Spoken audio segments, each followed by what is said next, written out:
Buenas tardes, bienvenidos a esta nueva sesión del ciclo Novela y Arte. Antes de presentarles al nuestro invitado de hoy, me piden que les recuerde que la semana que viene también la sesión tendrá lugar en este mismo espacio, la sesión dedicada a Henry Cato de Iris Murdoch, que yo mismo daré.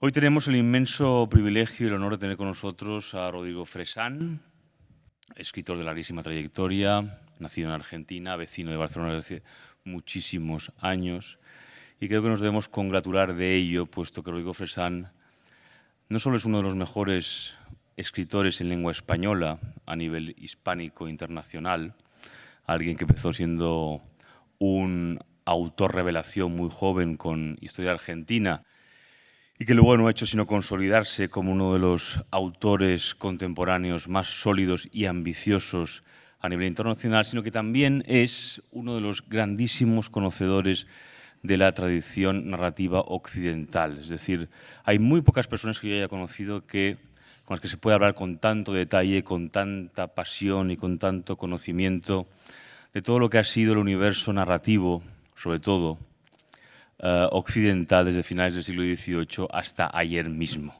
Y además, Rodrigo Fresán sabe hablar de alta cultura, de cultura popular, con un conocimiento verdaderamente enciclopédico y desbordante y siempre apasionado. Su visión no es académica, no es puramente analítica, sino tampoco es exactamente diacrónica, sino que es la de un estricto contemporáneo de los novelistas y autores que ama. Es decir, hablar con Rodrigo Fresán de Melville, por ejemplo, hablar de Fresán con Fresán de Hawthorne o de Faulkner o de Henry James es siempre conversar con alguien que está trabajando a su mismo nivel, con la misma exigencia, que sabe lo que es vivir en lo que Henry James llamó la locura del arte. Por tanto, es un verdadero placer. Rodrigo Fresán es un gran amigo mío y además también un maestro, si se deja llamar como tal. Por tanto, como cuando ideamos este curso sobre novela y arte, enseguida pensé que él tenía que estar aquí para hablar de Kurt Vonnegut, que es uno de sus autores que mejor conoce, a quien conoció además personalmente, y sobre quien ha escrito páginas brillantísimas y sobre quien no deja nunca de meditar. Esta novela, como veréis, es una novela extraordinariamente ilustrativa acerca de la abstracción norteamericana, de Pollock en particular, pero de muchísimas otras cosas. En fin, aprender y escuchar con Rodrigo Fresán siempre es una aventura sin fin. Así que muchas gracias, Rodrigo, por estar de nuevo con nosotros en esta casa, que ya es tu casa, para hablar de este autor predilecto tuyo como es Kurt Vonnegut y esta novela como es Barba Azul. Muchas gracias. Di que el texto es largo. Me pide Rodrigo que les diga que el texto es largo. Es decir, que estará más de una hora hablando, pero bueno, como ya le he dicho, son ustedes un público muy agradecido y muy atento. Gracias. Gracias, Andreu, por la presentación y por la invitación. Como dijo Andreu, esto va sobre una novela de Vonnegut que se llama Barba Azul, cuyo trasfondo es el movimiento del expresionismo abstracto en Estados Unidos. Cuando vaya a citar, ¿qué prefieren que diga, comillas o que haga esto? Así, más fácil. Fin de la cita, como decía Mariano Rajoy, ¿no? En una época. Bueno, allá vamos porque como dijo Andreu, después de que le dije que lo dijese, es un texto largo. El texto se llama Retrato de una novela de Kurt Vonnegut, Barba Azul, 1987, 37 capítulos por 300 páginas, técnica mixta, estilo expresionista, realista, abstracto, figurativo, and so it goes. Y lo primero que el texto arranca con una cita de una carta de Kurt Vonnegut del 20 de enero de 1987 al académico Peter Reed en Estados Unidos. Y lo que dice Kurt Vonnegut es esto. Dice, estoy a más o menos un mes de terminar otra novela. Esta trata de un pintor de unos 70 años, alguna vez miembro del movimiento expresionista abstracto, recordando los tiempos en que se fundó esta escuela radical de la no representación. Se titula Barba Azul porque el hombre tiene una pintura bajo llave que nadie debe ver hasta luego de su muerte. Me gustaría poder afirmar que sé de lo que el libro realmente trata. al menos debería saberlo a esta altura. Mi Dios, ya estoy en la página 305. Y empieza el texto mío así. Para empezar, mejor y antes que nada, empezar con lo que empieza Barba Azul de Kurt Vonnegut. Su novela número 12, publicada en 1987, subtitulada como La autobiografía de Ravo Karabekian, 1916-1988, y cuyo texto de solapa, firmado por el mismo autor en la edición original, anticipa. Esta trata sobre un hombre que fue parte fundadora del primer movimiento artístico importante que se originó en los Estados Unidos, el expresionismo abstracto, y cuyas pinturas se vinieron abajo debido a una desafortunada elección en sus materiales. Él es Ravo Karabekian, cuyos padres sobrevivieron al primer intento de genocidio del siglo XX, la masacre de ciudadanos armenios a manos de los turcos antes de que estallase la Primera Guerra Mundial. Ravo escribe su autobiografía en una mansión en las orillas de East Hampton, Long Island, New York, que alberga la más grande colección de pinturas expresionistas abstractas aún en manos privadas. Pollocks, Rothkos, de Koonings, Gorkis, Kitchens y más y más. Ravo adquirió esos cuadros como pago a pequeños préstamos que hizo a sus colegas en los primeros días de ese movimiento artístico, cuando las pinturas acerca de absolutamente nada eran consideradas sin valor alguno. Los gustos cambian. Así termina la solapa que escribe Vonnegut para la novela.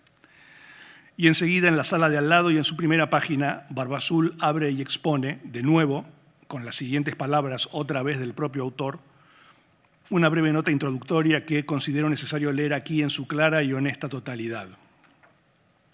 Esto es una novela y además una autobiografía burlona. No hay que tomarla por una historia cabal del expresionismo abstracto, el primer movimiento artístico importante originado en los Estados Unidos de América. Es sencillamente una historia de mis propias respuestas idiosincráticas a determinadas cosas. Ravo Karabekian nunca ha existido y tampoco Terry Kitchen, ni Circe Berman, ni Paul Schlesinger, ni Dan Gregory, ni Edith Taft, ni Mary Lee Kemp, ni ninguno de los personajes principales de este libro. En cuanto a los personajes reales y famosos a los que menciono, no les he hecho hacer nada que no hicieran ellos cuando se les analizó en este polígono de pruebas. Permítanme también decir que mucho de lo que he puesto en este libro lo inspiraron los grotescos precios que se pagaron por obras de arte durante este último siglo. Tremendas concentraciones de riqueza monetaria han hecho posible que unas pocas personas o instituciones dotaran a ciertas expresiones de la alegría humana de una inapropiada y por lo tanto angustiosa seriedad. Pienso no solo en los monigotes artísticos, sino también en los juegos infantiles. Correr, saltar, arrojar, atrapar, o bailar, o cantar canciones. Cierro comillas. Le voy a poner... A ver si... Levanten la mano norteamericana. Esta es la inglesa. Levanten la mano la inglesa. Ganó la inglesa, pero por mayoría. Lo siento. Bueno, y de acuerdo, Ravo Karabekian nunca ha existido, pero sí existe a partir de Barba Azul e incluso desde unos cuantos años antes. Porque el aquí septuagenario Karabekian, nacido en San Ignacio, California, ya aparecía en Breakfast of Champions, Desayuno de Campeones, novela de Vonnegut de 1973. La primera que publicó Vonnegut luego de su consagratoria Matadero 5, libro que lo sacó del purgatorio de ser un escritor de género más o menos ciencia ficcional contracultural, para ascenderlo al paraíso de los meritorios y mejores superventas generacionales primero, y luego, y es casi imposible acceder a ese cielo con vacantes limitadas, al de los perpetuos clásicos bestsellers multigeneracionales. Allí, en Desayunos de Campeones, Karabekian es presentado rápida y fugazmente como un pintor perteneciente al movimiento del expresionismo abstracto y reciente vendedor de un cuadro titulado La tentación de San Antonio, que no era más que una banda vertical de color luminiscente sobre fondo blanco, vendida por la suma de $50.000 de entonces. Lo que la novela es tema de burla y escarnio y desprecio porque, se nos informa, es una cantidad desmesurada de dinero a pagar por algo que, de nuevo, no es más que un lienzo pintado con una franja vertical amarilla en su centro. En cualquier caso, Karabekian, en Desayuno de Campeones, quien por entonces es un tipo bastante insoportable y soberbio y casi enamorado de sí mismo, defiende y más bien impone a todos su obra porque, puedo darles mi palabra de honor, contiene todo aquello que de verdad importa sin dejar nada fuera. Lo que no está allí no es digno de estar y no es más que una maquinaria descompuesta. Y asegura, representa la más plena y absoluta conciencia del alma humana. Casi una década y media después, Rabo Karabekian reaparece en Barba Azul como alguien mucho más querible y mucho más humilde porque, bueno, lo cierto es que ahora él mismo representa la plena y absoluta conciencia de alguien a quien le han roto el alma. Y luego del mencionado y leído y ya para entonces característico prefacio, interferencia del autor, que no es otra cosa que uno de los rasgos de estilo de lo vonnegutiano, y de la cita del hijo psiquiatra de Vonnegut en una carta a su padre donde se lee: estamos aquí para ayudarnos unos a otros a pasar por esta cosa, sea lo que sea. Y desde la dedicatoria, no a persona, sino a personaje de esta misma novela, este libro es para Circe Berman, ¿qué más puedo decir? Lo siguiente que leemos en Barba Azul es una segunda advertencia al lector, pero esta vez ya en la voz del protagonista y autobiografiado en cuestión. El pintor despintado Rabo Karabekian, alguien plenamente consciente de que toda autobiografía es también un autorretrato y que sus intenciones figurativas y realistas siempre limitarán de manera muy permeable con lo abstracto y expresionista. Porque el hacer memoria implica inmediatamente el deshacer memoria. Cuando elegimos lo que recordamos automáticamente y por automático reflejo, escogemos aquello que olvidaremos también o que no nos interesa ni queremos recordar. Es decir, nuestra memoria es figurativamente abstracta o abstractamente figurativa, pero nunca es precisa y está abierta a diversas interpretaciones y dudas que van del por qué se sonreía así como la Gioconda, esa chica de nuestra adolescencia, al cómo es posible que se recuerde exactamente cómo era y supiese todo lo que significaba esa espiral grumoso del colacao en los tazones de los inviernos de la infancia. A saber, dice Karabekian, escribe Vonnegut. Ahora que le he puesto el fin a esta historia de mi vida, me parece prudente hacerme una carrerita hasta aquí, volver al punto anterior al principio, a la puerta principal, por decirlo así, para presentar esta excusa a los invitados que acaban de llegar. Os prometí una autobiografía, pero ha habido un malentendido en la cocina. Resulta que también es un diario del turbulento verano pasado. Podemos mandar a alguien a buscar pizzas si hace falta. Pasen, pasen. Y ahora paso yo, y cuando Andreu Jauma volvió a convocarme para este ciclo de conferencias y me dijo el tema alrededor del cual giraría esta vez, el primero y la primera en lo que pensé fue Barba Azul de Kurt Vonnegut. Pero de inmediato me dije que ya había estado en casa de este escritor.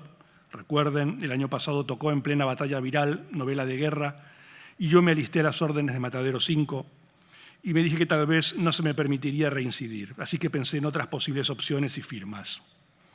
El anticipatorio y adelantado Fraunhofer de la obra maestra Desconocida de Balzac y el catastrófico Gully Gibson de Joyce Carey en La boca del caballo, el Elstir de Marcel Proust deviniendo en el Rilse de Alan Pauls, los retratos ovales de muertas vivas de Poe y el modelo de Pickman de Lovecraft, Basil Hallward retratando a Dorian Gray y los retratistas que ya no retratan retratados en La muerte del comendador de Haruki Murakami, el pintor asesino Juan Pablo Castel de Sábato y el asesino por amor al arte Freddie Montgomery de John Banville, el salvatierra de Pedro Mairal y el Scumbler de William Wharton, el ilustrador de libros infantiles Ted Cole por John Irving y el de Domie Smith de Salinger, ambos de un narcisismo olímpico, el Arthur Fiederman de Bernard Malamud y el Asher Lev de Caín Potok y el Bobby Marconi de Richard Russo, los tres expatriados en Europa, las falsificaciones en los reconocimientos de William Gaddis y en el Leonardo, ese relato de Vladimir Nabokov, y de paso precisar que sus precisos y preciosos dibujos de mariposas son también parte importante e inseparable de su gran obra escrita, o incluso en Miguel Ángel recreado por Irving Stone y colgado durante años en los altos de la Capilla Sixtina y de las listas de nobles bestsellers en La agonía y el éxtasis. Para cuando se me ocurrió la posibilidad, entre tanto óleo masculino, de ocuparme de Hope Chaffetz, más que transparente relectura y repintura de Lee Krasner, pintura y esposa de Jackson Pollock, a quien John Updike rebautiza como Zack McCoy en su Busca mi rostro, me di cuenta que ya estaba de nuevo en lo del expresionismo abstracto. Y así otra vez colgado junto a Barba Azul. Y por suerte Andreu Jauma me dio permiso para curar una nueva retrospectiva de Kurt Vonnegut por estos pasillos. Y sí, claro, por supuesto, toda obra de Kurt Vonnegut es interesante, Pero, más allá de que aquí rescate a Barbazul en el contexto de un ciclo de conferencias sobre la pintura en la literatura, esta es especialmente interesante en el recorrido de un hipotético Vonnegut Museum. Tengo entendido que ya existe uno en su ciudad natal, Indianápolis. Porque es en Barbazul donde por primera y última vez tema, trama y estilo técnica se corresponden y se funden y se salpican y se cuelgan para que los admiremos. Aquí el siempre espasmódico y elíptico y fragmentario salpicante Vonnegut, en memoria y tinta y acrílico de Rabo Karabekian, no solo vuelve a ser de las suyas contando una de las suyas, sino que además ofrece lo más parecido a un dogma estética ética de su arte. No sería la primera vez y tampoco la última.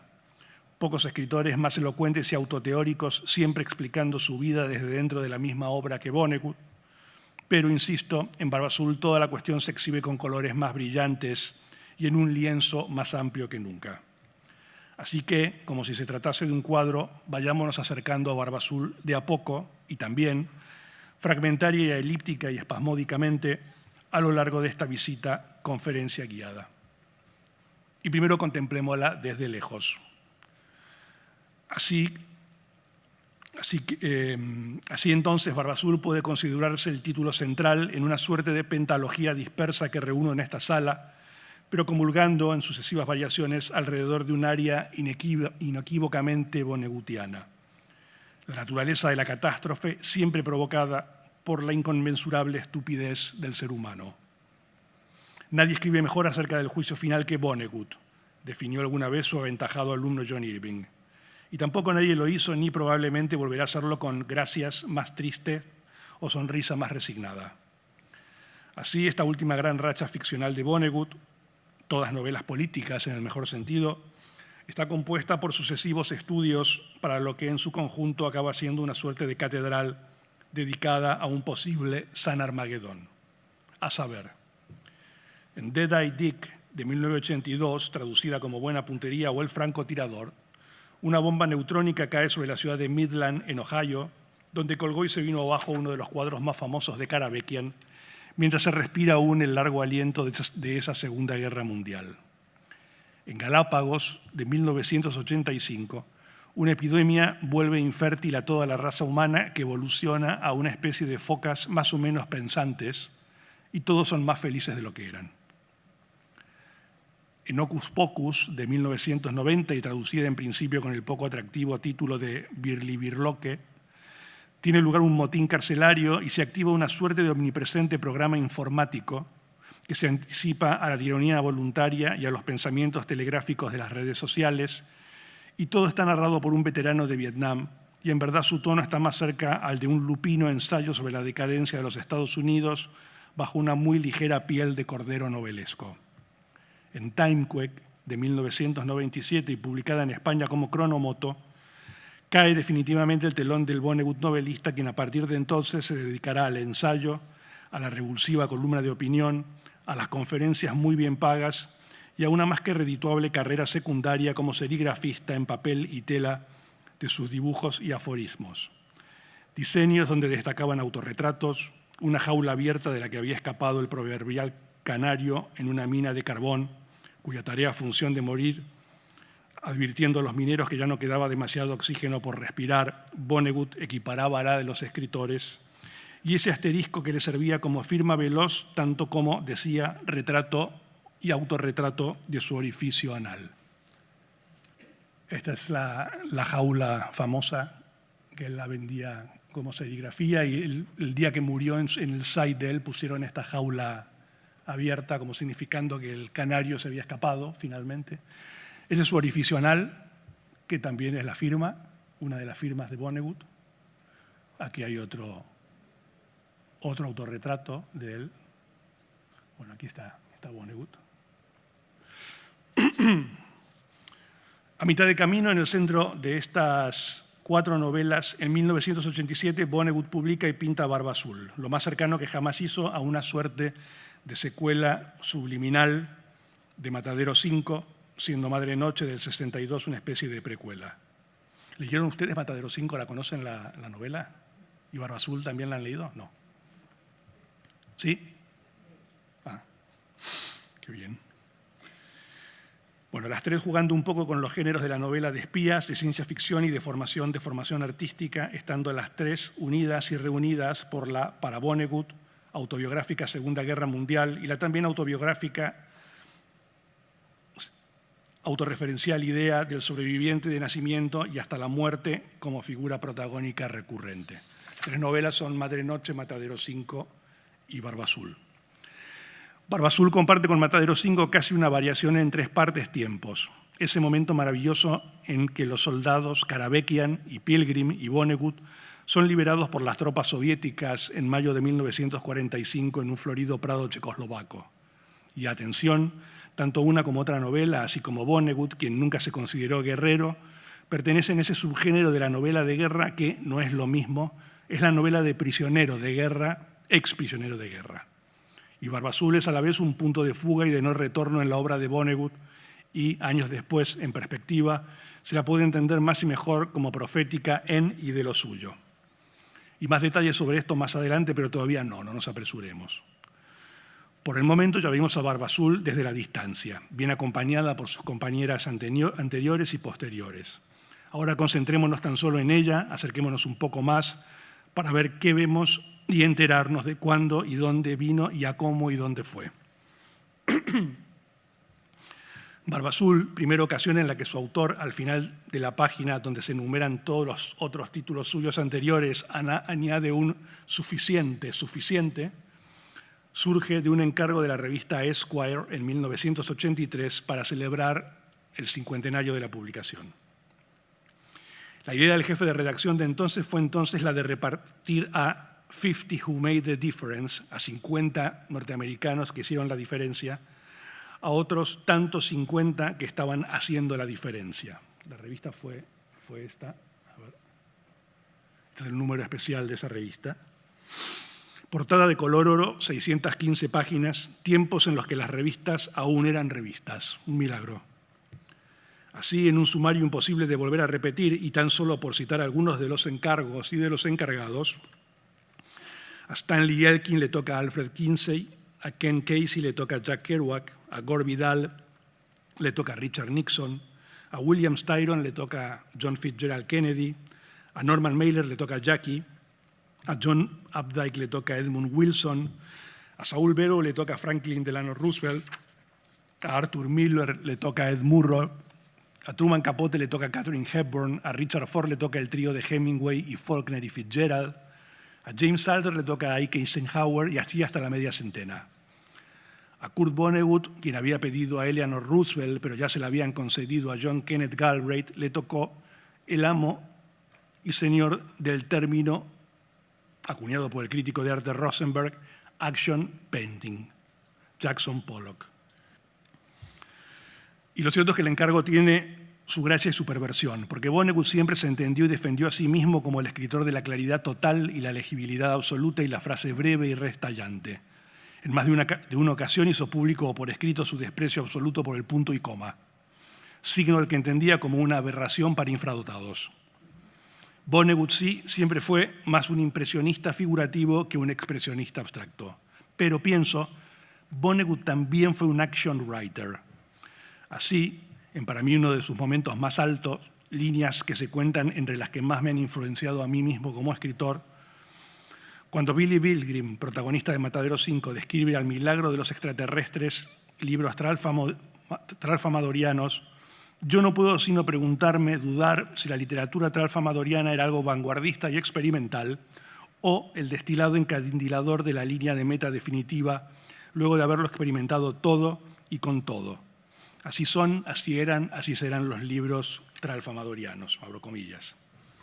Los libros de ellos eran cosas pequeñas. Los libros tralfamadorianos eran ordenados en breves conjuntos de símbolos separados por estrellas. Cada conjunto de símbolos era una tan breve como urgente mensaje que describe una determinada situación. Nosotros, los tralfamadorianos, lo leemos todos al mismo tiempo y no uno después de otro. No existe una relación en particular entre los mensajes, excepto que el autor los ha escogido cuidadosamente.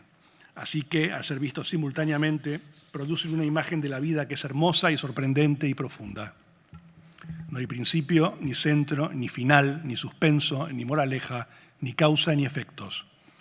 Lo que amamos de nuestros libros es la profundidad de tantos momentos maravillosos contemplados al mismo tiempo. Cierro comillas. ¿Es esto, me pregunto, el estilo de los libros astralfamadorianos, una mutación de lo expresionista abstracto o, por lo contrario, un hiperrealista Lev donde cabe y se ve todo? Vonnegut, está ahí queda claro, no lo aclara. Y pocas cosas más culpables que esa supuesta inocencia de un Vonnegut presentándose como Silvestre Savant, cuando en verdad se trata del más calculador estratega de sí mismo. Vonnegut, como Pollock, siempre se supo producto original que empieza y termina en sí mismo, al que le está vedada toda descendencia, porque su escuela no sería más que parodia y pastiche. Y quienes quieran saber más sobre Pollock, ahí está la laureada y enorme biografía ganadora del Pulitzer, firmada por Steve Nayev y Gregory Smith, una más que aceptable biopic protagonizada y dirigida por Ed Harris, y no exactamente sobre él, pero sí sobre su modus operandi y espíritu, ese brillante segmento de Martin Scorsese para el film colectivo New York Stories, con Nick Nolte, en plan Dervish, Tourneur, Action Painting. Sin embargo, y así lo manifiesta en el artículo que entrega el mensuario, Vonnegut pronto encuentra un otro sólido vínculo con el creador autodestructivo Pollock y otros miembros de su movimiento y entorno. Vonnegut titula su semblanza para Esquire Jack the Dripper o Jack el Salpicador, jugando con el destripador Jack the Ripper. Y entiende que en esas salpicaduras que por un tiempo convierten a Nueva York en el incontestable centro del mundo en lo que hace la pintura innovativa, cierro comillas, se iluminó oscuramente y por primera vez a algo. ¿Qué es lo que descubre Vonnegut allí y en él? Lo que descubre es un lenguaje más que un estilo, abro comillas. Una forma de revelar el inconsciente, la tela como tablero Ouija, cierro comillas. Y acaso lo que más le interesa y lo hermana a todo eso a Vonnegut, comillas, la reacción más apta de los artistas a la Segunda Guerra Mundial y los campos de concentración y las radiaciones de Hiroshima y todo lo demás, cierro comillas. Y concluye Vonnegut en su acuarela Estudio para Esquire, comillas. Estoy haciendo así, diciendo comillas. Perdón. Hasta entonces había parecido imposible el que cualquier artista auténtico pudiese honrosamente crear cuadros armoniosos para esa civilización norteamericana y europea, cuya principal industria es hoy la de la manufactura de ruinas y lisiados y cadáveres. Pero entonces Jackson Pollock encontró una manera de crearlos. Y claro, Kurt Vonnegut encontró una manera de escribirlos. Y Ravo Karabekian, personaje de Barba Azul, de pintarlos, y a no olvidarlo nunca, la Segunda Guerra Mundial no fue otra cosa que el vómito expresionista y abstracto de un mediocre y frustrado y resentido pintor realista de nombre Adolf Hitler. Pero, en su más absoluta y entrópica e irreversible triunfal derrota, Ravo Karabekian va aún más lejos que Jackson Pollock y compañía, y que Vonnegut, y así explica en Barba Azul y en su autobiografía, la esencia del expresionismo abstracto. Esto es lo que dice Ravo Karabekian. Lo único mágico de nuestra pintura, y eso ya lo sabían los músicos, pero era una novedad en pintura, es que era pura esencia del milagro humano.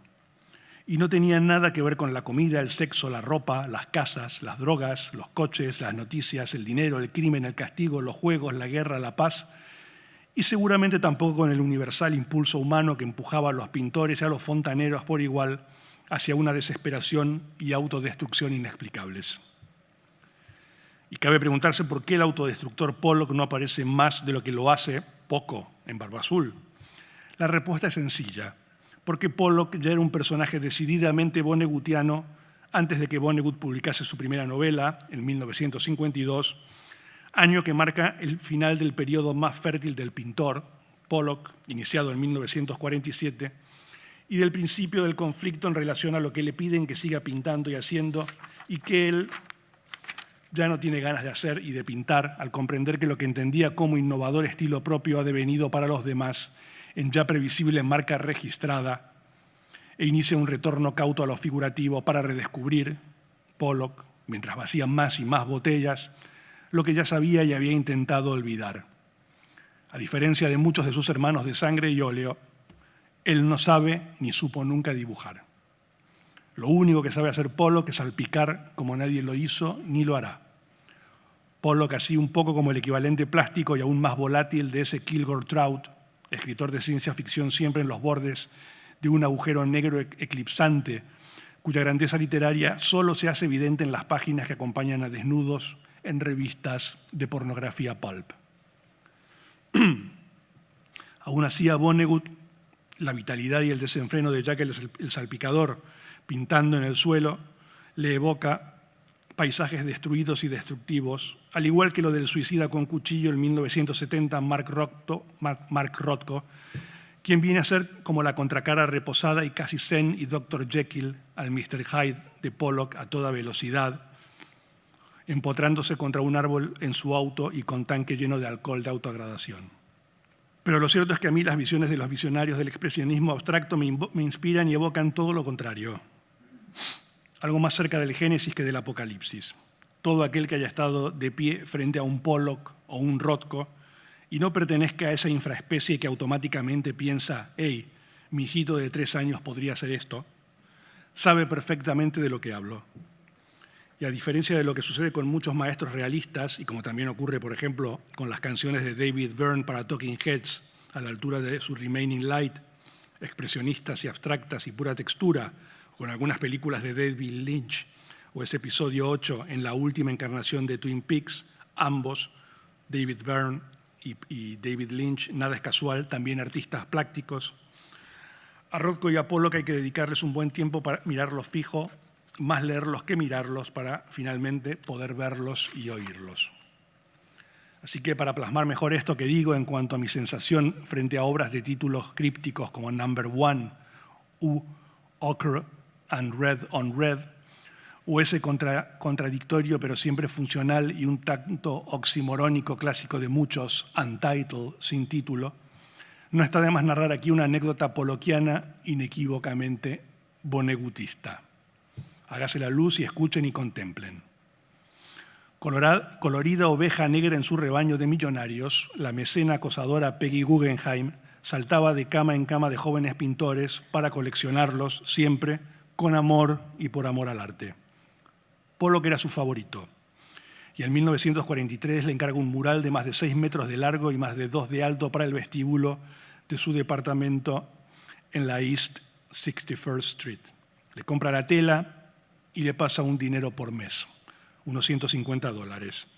Pero, lo asegura una leyenda no del todo cierta como corresponde, el tiempo pasa y nada, bloqueo total, y para Pollock ni action ni painting, y hay una muy buena foto que lo captura sombrío y a la sombra del inmenso rectángulo en blanco, a Pollock.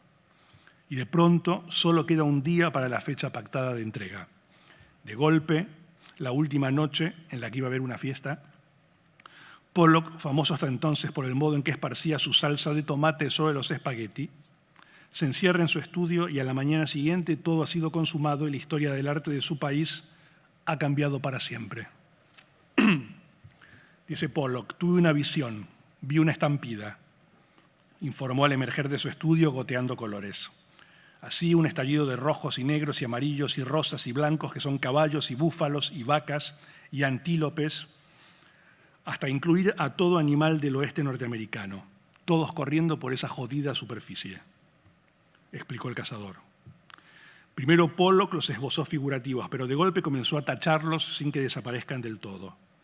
Su carrera infernal hacia el paraíso sigue ahí y, según algunos, incluye al nombre del artista escondido entre el atronador silencio y la furia. No es la naturaleza soy yo, relinchó y bufó Pollock. Y enrolló la tela y se la llevó a Guggenheim.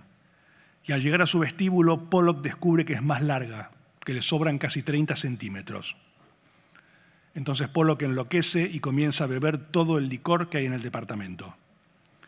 Guggenheim pide ayuda a Marcel Duchamp, quien estaba de visita, para que contenga al pura mala sangre de Pollock. El francés deposita al norteamericano inconsciente sobre una cama, vuelve a la sala y ready-made corta lo que sobra. En este tipo de pintura no es algo que importe demasiado, diagnosticará el francés. Y yo sí me pregunté, ¿qué habrá hecho Duchamp con esa tira de lienzo pintado? ¿Un rollo de papel higiénico para acompañar a su urinario? Enseguida cuentan, se improvisó una fiesta bautizo de la obra. Y en algún momento Pollock emergió del dormitorio y se abrió la bragueta y sacó su brocha gorda. Y delante de todos miró en la chimenea, sonriendo a ese chorreado de líquido amarillo y al dibujo que hacía sobre los troncos secos. Pollock afirmaba que el ser una celebridad, desde que había saltado a la fama y tomado a los galeristas y coleccionistas por asalto, luego de que el tan popular como influyente semanario Life en 1949 le dedicase un artículo de portada que se preguntaba ¿acaso es él el pintor vivo más grande de los Estados Unidos? Pollock decía que ser famoso le hacía sentirse como una almeja sin caparazón y que ya sabía que era alguien muy conocido y popular porque me echaron 21 veces a patadas del 21st Club. Ese fue el artículo que lo consagró a Pollock. Su último día en la Tierra, antes de acelerar a fondo, a alguien le oyó decir a Pollock, casi con fraseo de Vonnegut, que, comillas, la vida es hermosa, los árboles son hermosos, el cielo es hermoso, pero lo único que veo es la imagen de la muerte. ¿Qué hace Vonnegut más allá de menciones breves y puntuales a Pollock y a Rothko en Barba Azul? Fácil. Inventa con partes de ambos, más otra del también suicida y armenio Arshil Gorky, una contraparte espectral y mejor amigo de Ravo Karabekian, quien según él fue el más grande de los expresionistas abstractos, el pintor con pistola rociadora Terry Kitchen, quien, 3 semanas más tarde del suicida accidente automovilístico de Pollock, se pega un tiro en el velo de su paladar luego de dispararle a su propio padre y pensar, erróneamente, que lo ha matado. Terry Kitchen, además de pintor revolucionario y revolucionado, es inventor y predicador del concepto de antiepifanía, porque en Barba Azul, este pintor imaginado e inventado por Vonnegut, explica: lo malo de Dios no es que se deje ver con tan poca frecuencia. Lo malo de Dios es precisamente lo contrario. Nos tiene a ti y a mí a todos agarrados por el cogote casi constantemente. Esos momentos suelen llamarse epifanías. Y te digo yo que son tan frecuentes como las moscas domésticas. Lo que hay que perseguir y alcanzar es la antiepifanía. Esos momentos rarísimos en que Dios, Todopoderoso, te suelta el cogote y te deja ser humano durante un rato y, por lo tanto, ser un verdadero e independiente artista. Cierro comillas. Visto y entendido así, toda Barba Azul es el testimonio antiepifánico del antiepifanista Ravo Karabekian, librado a la buena y mala de Dios, más libre que nadie, y, como ya saben quién, con un secreto encerrado en una recámara a la que nadie salvo él puede y debe entrar. Ravo Karabekian, como el único entre los 4 mosqueteriles expresionistas abstractos, Pollock y Rothko y Kitchen y él, que no acaba con su vida porque lo que acaba autodestruyéndose es su obra. No se suicida él, Karabekian, sino que se suicida ella, su pintura. Me explico. Karabekian, en Barba Azul, destaca desde niño como dibujante, se educa a las órdenes del un tanto despótico y protofascista artista comercial Dan Gregory, se gana la vida ilustrando anuncios de revistas y haciendo caricaturas, y es reclutado y lucha y pierde un ojo en Luxemburgo, al frente de un batallón de ingenieros, hacia el final de la Segunda Guerra Mundial, donde puso su talento al servicio del diseño de camuflaje para los uniformes de soldados. De regreso en Estados Unidos, Karabekian se convierte en expresionista abstracto de renombre. De este modo, su tránsito es natural, primero figurativo, luego inexpresionista desfigurativo, para no atraer el fuego enemigo en el campo de batalla, y finalmente expresionista abstracto, hasta que ocurre lo impensable, algo que solo se le puede ocurrir a alguien como Kurt Vonnegut. Lo que se le ocurrió a Kurt Vonnegut para que le ocurra a Ravo Karabekian es nada más y nada menos que el que su obra pictórica deje de ocurrir. Uno de esos característicos accidentes en las ficciones de Vonnegut, que aquí, como es su costumbre, no deviene en fin del mundo general, sino en el fin del mundo privado de su protagonista. Pongámoslo y descolguémoslo así. Si en Matadero 5 su protagonista, Billy Pilgrim, estaba despegado del tiempo y así vivía varios tiempos y lugares al mismo tiempo, lo que despega a Ravo Karabekian no del tiempo, sino de su época en la historia del arte, es el que sus óleos colosales, todos elaborados con una marca de pintura, una misma marca de pintura, se despeguen de sus telas y caigan para ya no volver a levantarse. Así lo va contando Karabekian en tramos dispersos de Barba Azul que aquí compagino yo. Durante la guerra había una palabra que describía el increíble desorden causado por el hombre, FUBAR, que eran las siglas de Fucked Up Beyond All Recognition. O sea, es jodido más allá de toda posibilidad de reconocimiento. Pues bien, el planeta entero está ahora FUBAR por culpa de los milagros de posguerra, pero a principios de los 60 yo fui uno de los primeros en quedar totalmente arruinado por uno de ellos. Una pintura acrílica para paredes cuyos colores, según los anuncios de aquel tiempo, sobrevivirían a la sonrisa de la Mona Lisa. El más famoso de mis cuadros, que ya no existe, medía 19 metros de largo y 2 metros de alto. Adornaba el vestíbulo de la central de la compañía Geff en Park Avenue y se llamaba simplemente Azul de Windsor número 17. El azul de Windsor era un tono de satín Duralex, tal como salía del bote. Cuando la compañía Geff colgó en su sede del Matsumoto Building el azul de Windsor número 17 en su sala de espera, con toda la fanfarria sobre el hecho de que una empresa tan antigua estuviera en la vanguardia no solo de la técnica, sino también del arte, el departamento de publicidad esperaba poder afirmar que el azul de Windsor número 17 era superlativo en cuanto a tamaño, si no el cuadro más grande del mundo, por lo menos el cuadro más grande de toda Nueva York o algo así. Pero como es bien sabido, había varios murales en la misma ciudad y en el mundo que excedían fácilmente los 50 metros cuadrados de mi cuadro. La Mona Lisa todavía sonríe. Y si el dueño de la droguería de tu barrio lleva un cierto tiempo en el negocio, se reirá de ti cuando le preguntes si conoce el satín Duralex. La ley prohíbe tirar el satín Duralux, cuyos tonos rosa muy pálido o naranja óxido verdoso responden a nombres como Anochecer Maui o Rapsodia húngara, en vertederos corrientes, porque se ha descubierto que con el tiempo se deteriora y se convierte en un veneno muy peligroso. En cuanto a mis mecenas, les propuse lo mismo que les había propuesto a todo el mundo. Me ofrecí a hacer un duplicado exacto del cuadro con materiales más duraderos, pinturas y cintas adhesivas que sí sobrevivirían a la sonrisa de la Mona Lisa. Pero el Guggenheim, como todo el mundo, rechazó mi propuesta. Nadie quería estropear la cómica nota a pie de página en la historia del arte en la que me había convertido. Con un poco de suerte, mi apellido aparecería en los diccionarios así: Karabekian, nombre, de Rabo Karabekian, pintor norteamericano del siglo XX. Fiasco consistente en la total destrucción de la obra de una persona y de su reputación mediante la estupidez, el descuido o ambos. Cierro comillas. De este modo, accidentalmente, sin proponérselo, Rabo Karabekian alcanza el grado cero y definitivo y sin retorno del expresionismo abstracto. La tela alguna vez pintada y ahora en blanco y a la que solo se puede ver de verdad siempre y cuando se la recuerde como fue alguna vez, antes, colorida. Esas pinturas que ahora son nada, pero que alguna vez fueron sobre absolutamente nada. Así que ahora acerquémonos un poco más a Barba Azul para que yo pueda explicarlo mejor. Ordenemos un poco las hasta ahora un tanto dispersas salpicaduras de su trama. Empecemos por el título, que proviene de un relato cruelmente infantil del maestro de la crueldad infantil, Charles Perrault. Así lo explica y lo justifica Karabekian. Pues bien, Barba Azul es un personaje de ficción de un cuento infantil muy antiguo, seguramente basado libremente en la vida de un aristócrata asesino de antaño. En el cuento se casa muchas veces, se casa por enésima vez y se lleva a su última esposa a su castillo. Le dice a la chica que puede entrar en todas las habitaciones salvo en una y le enseña la puerta prohibida. Barba Azul es un psicólogo muy malo o muy bueno, porque su nueva esposa no puede pensar en otra cosa que en lo que podría haber detrás de la puerta. Así que echa un vistazo cuando cree que él no está en casa, pero él está en casa.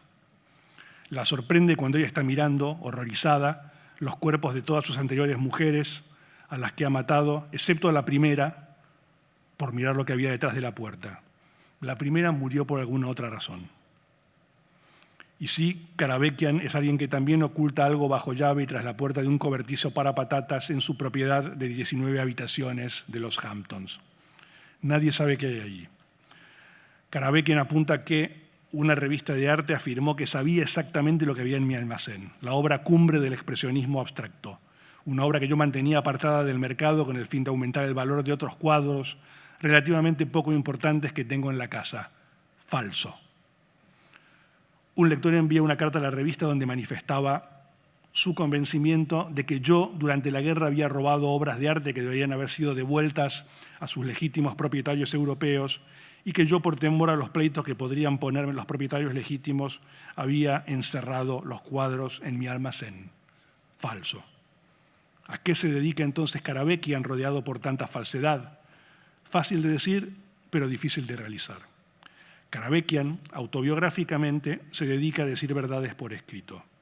Ahí está, retirado y millonario en su palaciega casona, con algo que alguna vez fue galpón para el almacenamiento de las patatas típicas de la región, donde guarda un secreto. Sabe que ya no le queda mucho futuro por delante y alrededor suyo flotan, reclaman, incordian y demandan fantasmas del pasado y médiums de su presente. Sus progenitores sobrevivientes al genocidio armenio, recién ahora reconocido por primera vez por un presidente norteamericano,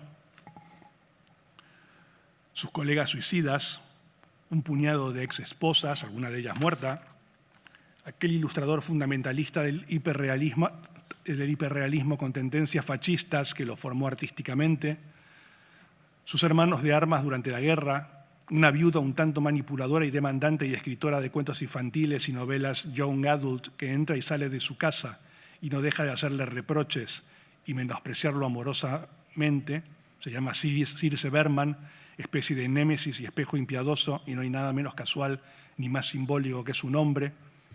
Un vecino escritor de culto, quien también combatió en Europa, una ex amante y condesa italiana coleccionista de arte, una cocinera en residencia y su hija, un par de distantes hijos propios, él mismo. Allí, Karabekian es a la vez pieza de museo y visitante, y así se siente. Dice esto: llevo tantos años trabajando en el mundo del arte, en el mundo de la pintura, que puedo soñar despierto con el pasado, como si me diera un paseo por una serie de galerías, un paseo por el Museo del Louvre, por ejemplo, domicilio de la Mona Lisa, cuya sonrisa ha durado 3 décadas más que el milagro de posguerra del Satin Duralux. Los cuadros expuestos en las que será la última galería de mi vida son reales. A lo lejos, en museos imaginarios, están mis propios cuadros expresionistas abstractos, milagrosamente resucitados por el gran crítico para el día del juicio, y luego los cuadros de algunos europeos que yo compré por unos pocos dólares, o tabletas de chocolate, o calcetines de nylon cuando era soldado. También los anuncios que yo había diseñado e ilustrado antes de ingresar en el ejército. Todavía más lejos están las ilustraciones para revistas. Soy el viejo pintor americano Rabo Karabekian, un hombre tuerto. Y junto a todo esto, claro, las frases sueltas, pero también atadas y características y pintadas de Vonnegut. Esas que luego se perpetúan hasta hoy en la piel de tatuajes de jóvenes. Vonnegut es el certificado número 1 en el ranking del tatuaje literario y que el propio autor reprodujo una y otra vez en sus propias telas y serigrafías con compulsión casi warholiana. Ya saben, ya aparecías en otros libros y en tantas conferencias de Vonnegut. Pensamientos recurrentes y máximas y mínimas y greatest hits tan citables, muchas veces acompañando a un dibujo del propio autor, como esa lápida en la que se lee «Todo era hermoso y ya nada dolía», esa de aquí, que está sobre el final del libro, o ese medallón entre los pechos de una actriz porno que reza un «Que Dios me dé la serenidad a aceptar las cosas que no puedo cambiar», el coraje para cambiar las cosas que sí puedo cambiar y la sabiduría para poder siempre distinguir a unas de otras. Es de aquí, que también aparece sobre el final de Matadero 5. O, otra frase, somos aquellos que pretendemos ser, así que debemos ser muy cuidadosos con lo que pretendemos ser. Otra frase de Vonnegut, aquellos que crean en la telequinesis que levanten mi mano. Otra más, las risas y las lágrimas son ambas respuestas a la frustración y al agotamiento. En lo personal yo prefiero reír porque después hay menos que limpiar. Otra más, el verdadero terror es despertarte una mañana y descubrir que tus compañeros de secundaria gobiernan el país. Otra más, el universo es un lugar muy grande, tal vez el más grande de todos. Otra más, la ciencia es magia que funciona bien. Otra más, todos los momentos pasados, presentes y futuros siempre habían existido y siempre existirán. Otra más, ¿se han dado cuenta de que toda la gran literatura se ocupa siempre de lo duro que es ser un humano? ¿No es un gran consuelo y alivio el tener a personas que se dedican a ponerlo por escrito? Una más, ¿quieren saber algo? Todavía estamos en la Edad Media. La época del oscurantismo no ha terminado aún. Y otra más, y muy conocida, todo esto sucedió más o menos. Barba Azul, por supuesto, no se queda atrás en acuñar este tipo de frases y aporta y suma varios especímenes a la raza, algunos de ellos.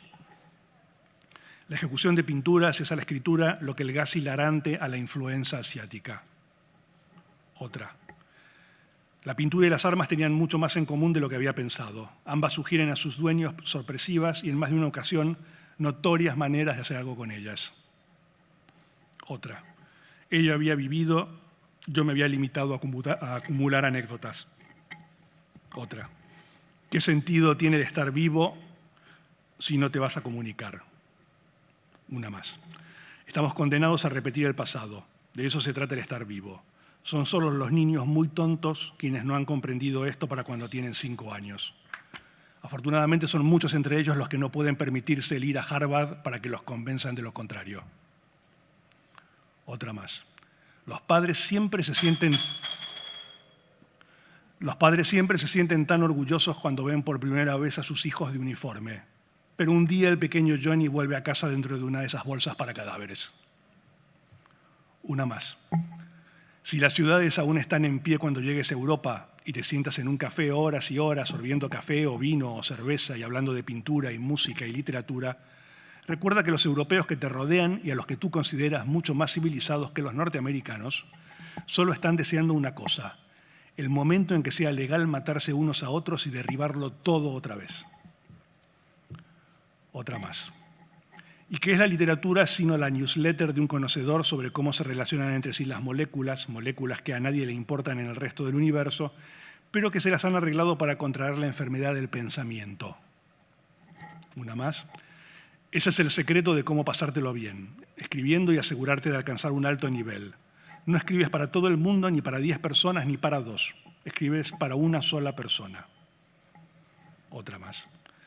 Los pintores y los narradores, incluidos los poetas, los dramaturgos y los historiadores, son los jueces del Tribunal Supremo del Bien y del Mal, del que yo soy ahora miembro y al que tal vez tú pertenezcas un día.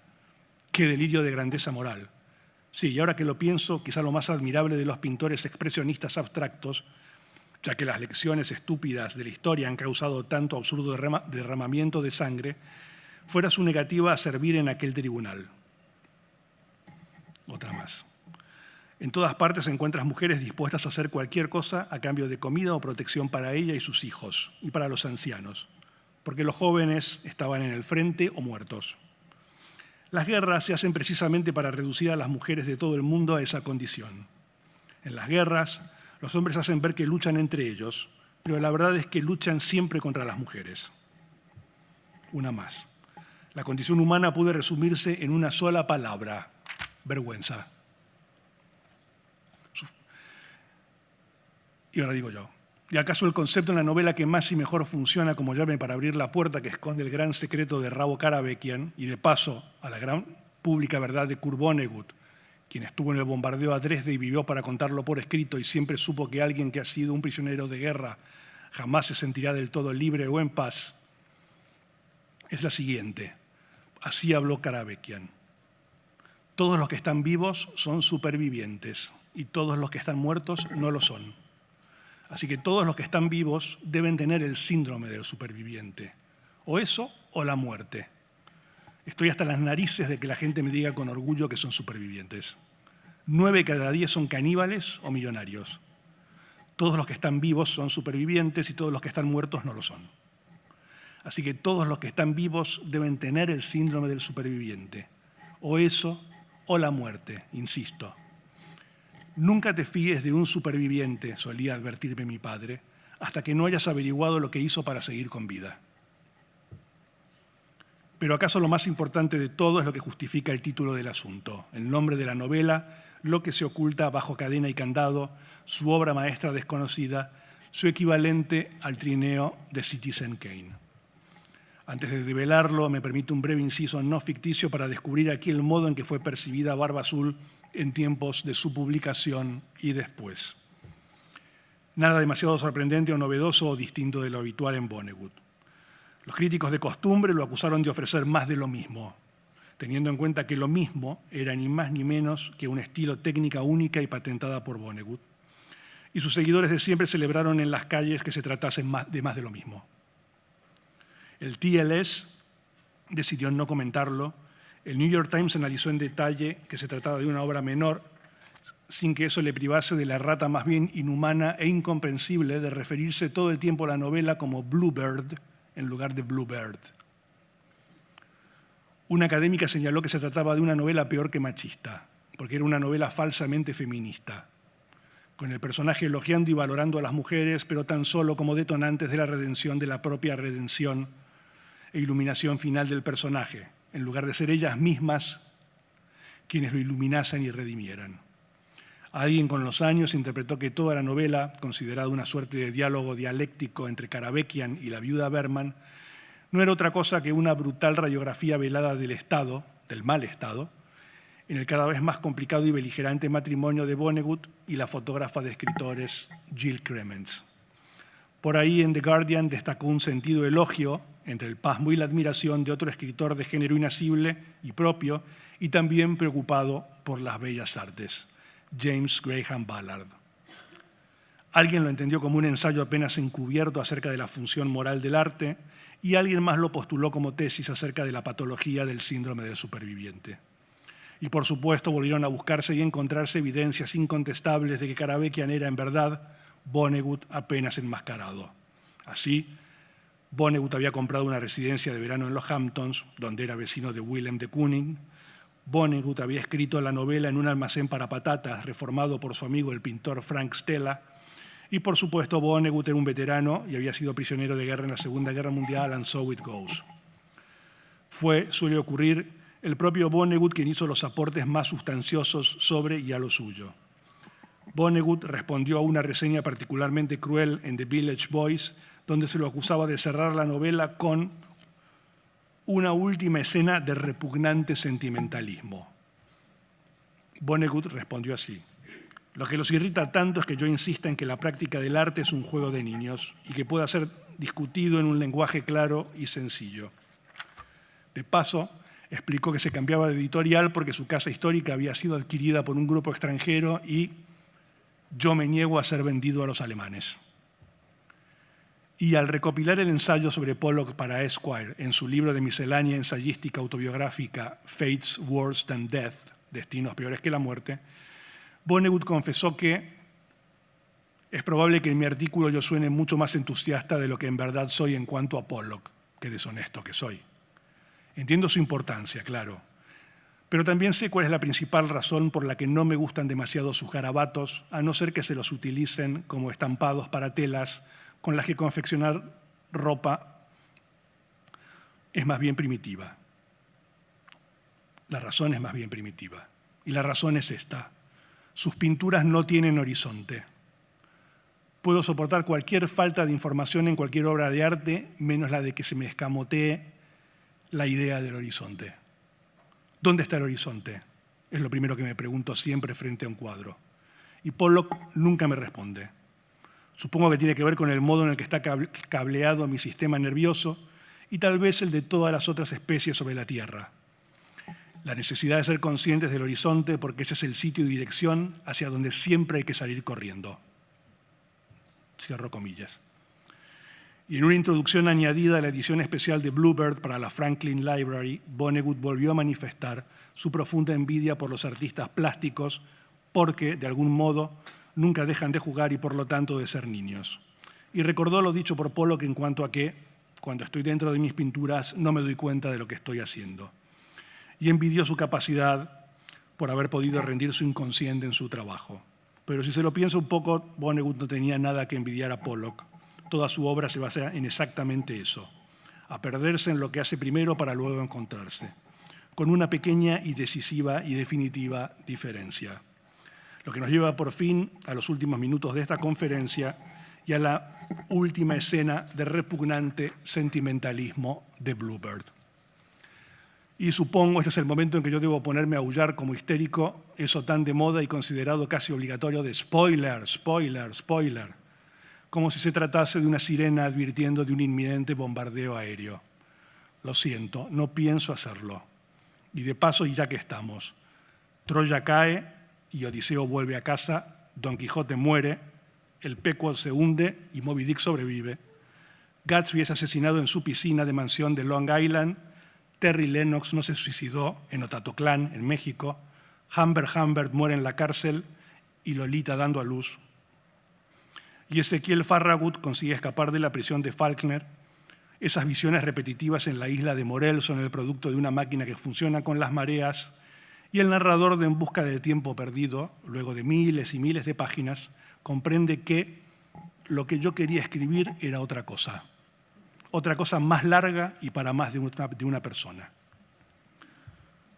Lo que sí pienso hacer es contar el final de Barba Azul para salirme con la mía y así también salir de aquí. Escuchen, miren. Bueno, si alguien no quiere escuchar el final se puede levantar e irse. Finalmente, en Barba Azul, la insoportable viuda Circe Berman convence a Rabo Karabekian de que les abra las puertas de su galpón para patatas y le muestre lo que allí esconde. Y lo que allí se oculta de pronto a la vista del lector es la ópera magna del pintor. Lo que Karabekian pintó sobre las telas paneles no desnudas, sino desnudadas de su despegada azul de Windsor número 17. Y lo que allí se ve en 2,5 metros de alto por 20 metros de largo es el colosal, detallado paisaje del día de su liberación en la guerra. Miles de figuras, más de 5.000, 5.219 exactamente, acompañándolo y él mismo de espaldas allí contemplándolos. Karabekian le explica a la viuda Circe Berman que a medida que pintaba cada una de las pequeñas personas, las dotaba al mismo tiempo de una historia completa y digna de ser preservada. Es decir, se las contaba primero a sí mismo antes de ponerlas no por escrito, sino por pintura. Allí, soldados, civiles, oficiales de la SS, un Gurkha, prisioneros de campo de concentración, locos fugitivos de manicomios, la descomunal y obesa reina de los gitanos con la boca llena de rubíes y diamantes, porque los muertos son los únicos que engordan en el Valle de la Felicidad, pilotos de bombarderos y un maorí y un cabo de artillería de Nueva Zelanda y un soldado japonés, porque explica Karabekian, los japoneses fueron tan responsables como los alemanes de que los norteamericanos se convirtieran en una pandilla de cerdos militaristas arruinados con lo bien que habíamos hecho el papel de antibelicistas después de la Primera Guerra Mundial. Y muertos, y muertos, y más muertos, delgados o en proceso de ganar volumen y kilos, y entre ellos los verídicos Jackson Pollock y Arshil Gorky y Mark Rothko, y el imaginario pero tan cierto Terry Kitchen. Todos en granjas y en atalayas medievales en ruinas y junto a madrigueras de animales. Todas sus vidas atravesadas por el relámpago de la Segunda Guerra Mundial, cesando entonces pero tronando para siempre. Y así, Karabekian cierra el círculo, comenzó como ilustrador, hiperrealista, mimético, copista de productos comerciales, continuó como precursor del óptico op art con sus diseños de camuflaje para el ejército, mutó a larva expresionista abstracta y finalmente vuela como mariposa realista y figurativa y por siempre epifánicamente antiepifánica, artística y dialéctica. Y Karabekian comprende y nos hace comprender entonces que el horror suele ser algo abstracto y expresivo, pero que sus efectos e influencia y escuela y víctimas son siempre reales y figurativas. Karabekian titula ese portentoso fresco «Ahora es el turno de las mujeres», porque nosotros, los hombres, lo hemos hecho muy mal. Y la obra se convierte en una gran atracción turística y es considerada una obra maestra por casi todos, menos por Karabekian, quien gruñe. Inventen sus propias historias mientras contemplan el armatoste, le digo a la gente. Yo me quedo aquí en la casa y me limito a señalar en dirección al almacén de patatas. Ya no es ningún cuadro, es un parque de atracciones. Es Disneylandia, es una Disneylandia horrorosa. Y un mínimo apunte personal, en un momento de mi libro La parte inventada, el protagonista, que no soy yo, como Vonnegut no es Karabekian, aunque, declara su ambición de conseguir, abro comillas a mí mismo, un libro que piense como un escritor en el acto de ponerse a pensar un libro, en lo que piensa cuando se le ocurre un libro, cuando ese libro le ocurre y qué ocurre con ese libro, y un libro que sea un libro abierto, pero no por eso despejado y figurativo, sino también turbio y abstracto. Un libro como una de esas limpias y bien iluminadas noches de Edward Hopper, pero con un insomnio de Jackson Pollock esperando salir del armario. Lo confieso, ahora y aquí y sin esfuerzo y con orgullo. A mi personaje de ese libro no se le hubiese ocurrido algo así de no haber leído y disfrutado y admirado Barba Azul. Y detalle curioso y ya mencionado y que aquí amplío y detallo. Barba Azul fue la última novela de Vonnegut. Las dos siguientes, Hocus Pocus y muy especialmente Timequake, ya eran otra cosa. Eran obras en estado de salpicado y licuación perpetua, combinando la ficción con la memoire, con el ensayo y confesando incluso su imposibilidad de ser terminadas.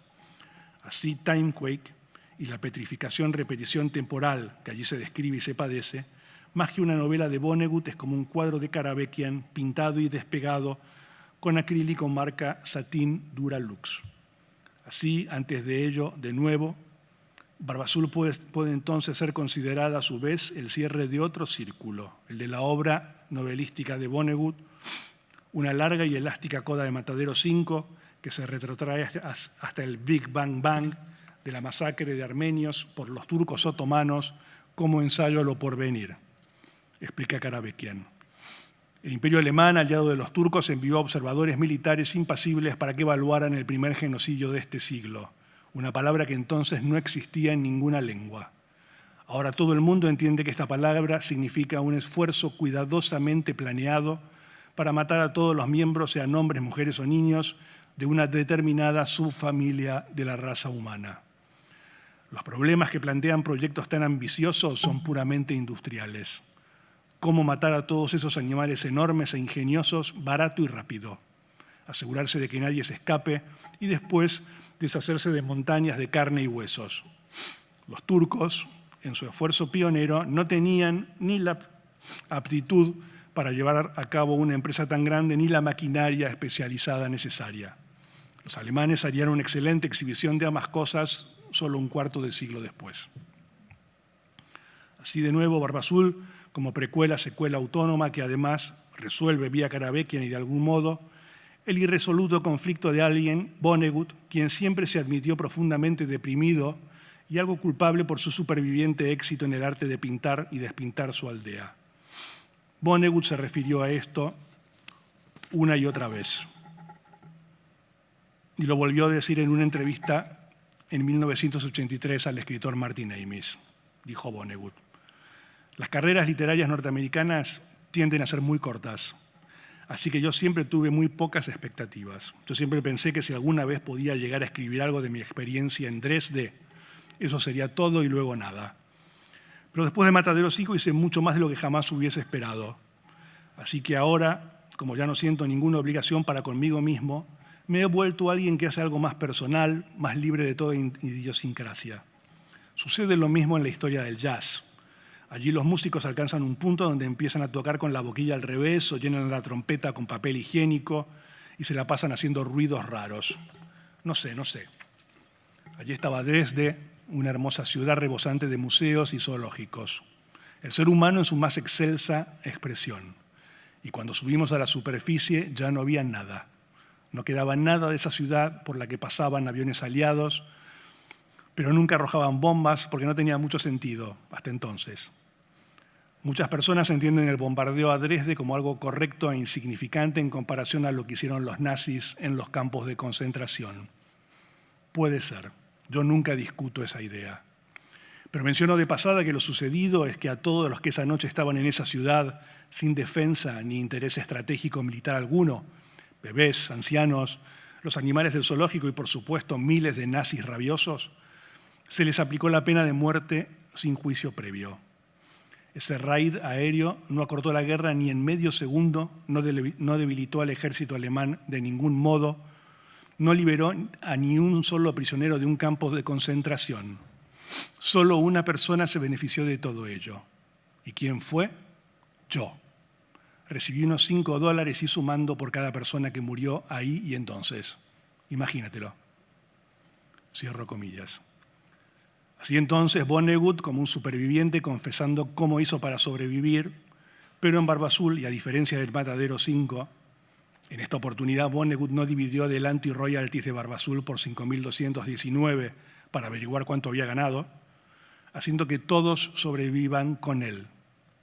incluyendo a todos en un último y redentor cuadro de Rabo Karabekian que, ahora sí, por fin y al final, contenía todo aquello que de verdad importaba sin dejar nada fuera y representando la plena y absoluta conciencia del alma humana. Un cuadro de novela que, entre otras tantas cosas, incluía e incluye un horizonte. Y hacia ese horizonte fue y va y nos invita a ir Kurt Vonnegut, corriendo. Allá fuimos, allá iremos, allá vamos. Nada más.